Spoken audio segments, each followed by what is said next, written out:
Hello again, it's Ed here. I'm here to show you about the persuasion rules in Era the Consortium. And to do that, I'm going to use our erstwhile John Smith, who we created in a previous video. He's a Smertios security soldier.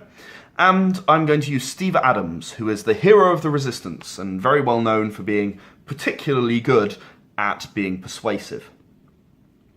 So, John Smith is guarding a door, and Steve Adams is walking up to it.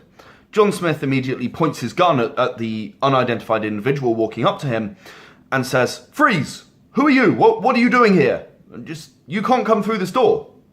So Steve says, I'm really sorry to bother you. I'm actually your backup. I'm here to help you guard this door." Now, that is a sort of a bit of a thin lie. You know, John Smith doesn't necessarily believe it. So what he's going to do is he's going to be able to roll an opposed check at a very low threshold. Fortunately for him, he's disbelieving of this possibility. Steve is going to be having to roll a persuasion check with a higher threshold. So he's going to roll persuasion plus charisma, which is 9 dice, but he has the honest face specialty, which can be chosen from Part 2, Section 5 of the rulebook. So the honest face means that he actually gets 150% dice. This is rounded down, so he's only going to get 13 dice, not 14. 2, 4, 6, 8, 10, 12, 13. So, because he made such a weak argument, I'm actually going to give him a 9 threshold for his persuasion. 1, 2, 3, 4. So I did the reroll there. You may have noticed that I actually rerolled the 2 10s, and then I rolled another 10, which meant I rolled a 3rd dice. You're allowed to reroll 10s until you actually run out of rolling 10s.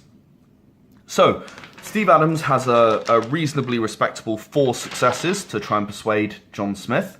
Now, John Smith has a problem because he is not skilled at persuasion. He has no skills whatsoever, so he is having to roll willpower and luck because he is unskilled. So he's going to roll his 6 dice, but that's going to mean that he has to roll a 10 threshold, which is a little unlucky.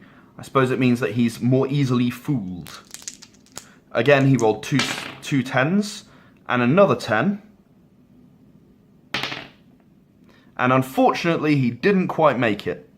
3 successes versus 4. He's grudgingly convinced that Steve Adams is indeed backup.